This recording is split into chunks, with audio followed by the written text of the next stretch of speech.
Hi guys, ఈరోజు మా స్కూల్లో దసరా సందర్భంగా మాతో స్కిట్ చేపిస్తున్నారు. నేనైతే విష్ణుమూర్తి గెటప్, అబ్బాయి అయితే అశ్నిత్ బ్రహ్మదేవుడు గెటప్. 3 తలలు, ఒక 4 చేతులు. నాకైతే ఒక చేతిలో గద, ఒక చేతిలో చక్రం. నాకు కూడా 2 చేతులు ఎక్స్ట్రాగా ఉంటే బాగుండేది గైస్. పెట్టలేదు, నాకు చేయలేదు గైస్. మా స్కూల్కి లేట్ అవుతుంది, స్కిట్ చేస్తానికి వెళ్ళిపోతున్నా. అది ఈజీ స్కిట్ గైస్, వాళ్ళు ఉంటుంది. స్కూల్కి వెళ్ళిన తర్వాత మీకు చూపిస్తానులే. అశ్ని గచ్చుడు ఏం చేస్తున్నారు గైస్. నేను విష్ణుమూర్తి, శాంశరిని అయితే శివుడు, అశ్నిత్ బ్రహ్మదేవుడు, ఆకిలు ఇంద్ర, గౌతమన్న అయితే రాక్షసుడు, జ్ఞానేష్ వాళ్ళ అక్క అయితే అమ్మ కాళీమాత.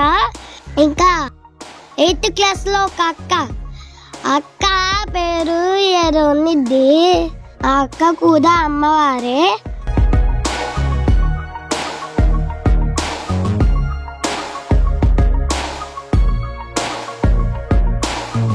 షైన్య మా క్లాస్మేటే శివ గెటప్ వేసుకొని వచ్చింది. అదుకొని ఆగిలు ఇంద్ర గెటప్ వేసుకొని వచ్చాడు, డాన్స్ చేస్తున్నా చూడండి. స్కిట్ స్టార్ట్ అయిపోయింది గైస్. సంబంధించి ఒక స్కిట్ చేయబోతున్నారు.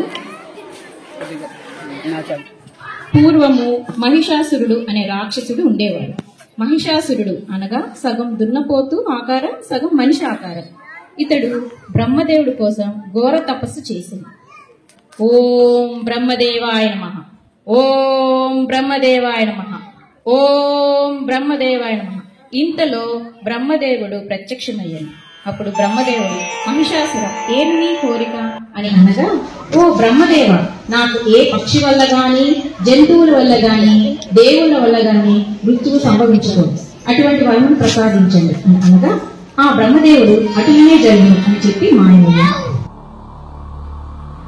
ఈ వరమును పొందిన మహిషాసురుడు ముందుగా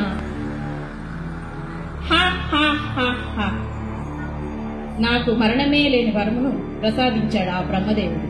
ఇక ఈ భూలోకము స్వర్గలోకము అంతయు నాదే అనుకున్నట్లు మొదటగా భూలోకముకు ప్రవేశించింది. అచ్చట ఋషులు ఈ విధంగా యజ్ఞం చేసింది. ఓం దుర్గాయై నమః, ఓం దుర్గాయై నమః, ఓం దుర్గాయై నమః అని యజ్ఞం చేయుచుండగా ఆ యజ్ఞమును మహిషాసురుడు ఆటంకపరిచింది. ఇంతలో కోపావేశమైనటువంటి ఋషి ఈ విధంగా అన్నాడు, ఓరి మహిషాసుర, నీకు ఎంతటి కండకావరం పవిత్రమైన యజ్ఞమును అపవిత్రం చేసింది, నీకు ఆ జగన్మాత చేతిలో మృత్యువు తథ్యం అని శపించింది. అప్పుడు మహిషాసురుడు ఈ విధంగా అన్నాడు, నాకు మృత్యువా, అది ఒక అబల చేతిలోనా, హా హా హా హా, అది సంభవించదు అని ఆ ఋషిని గాయపరిచింది. ఆ తర్వాత స్వర్గలోకంకి వెళ్లి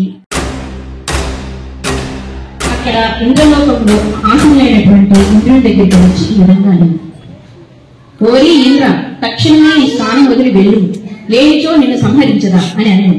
ఆ మాటలు విన్న ఇంద్రుడు కోపావేశంతో మహిషాసురుడిపై యుద్ధం చేసింది.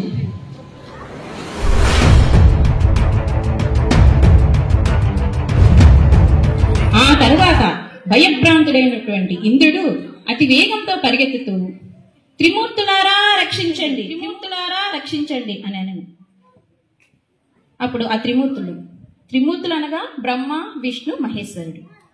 అప్పుడు ఇంద్రుడు ఈ విధంగా అన్నాడు, త్రిమూర్తులారా, మహిషాసురుడు భూలోకంనే కాకుండా ఇంద్రలోకం, స్వర్గలోకం మొత్తం ఆక్రమించాడు, అతని బారి నుండి మమ్మల్ని రక్షించండి అనేను. అప్పుడు ఆ త్రిమూర్తులు ఈ విధంగా వరం ఇచ్చాను, అటులనే జరుగును, చింతించకండి అని అనేను. ఆ తర్వాత త్రిమూర్తులు ఒక శక్తి అవతారం సృష్టించను.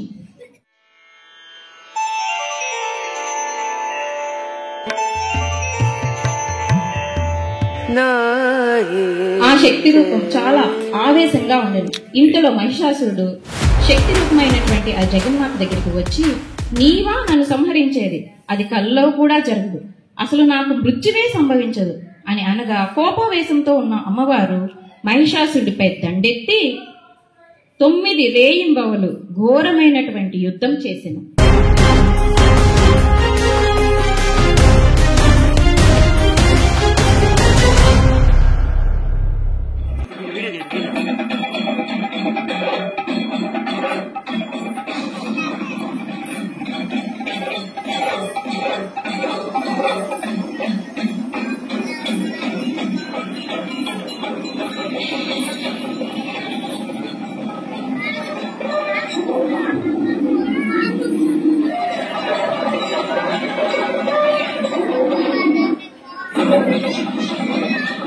ఈ విధంగా మహిషాసురుడు కాళీమాత అయినటువంటి దుర్గామాత చేతిలో మృత్యు పాలైన.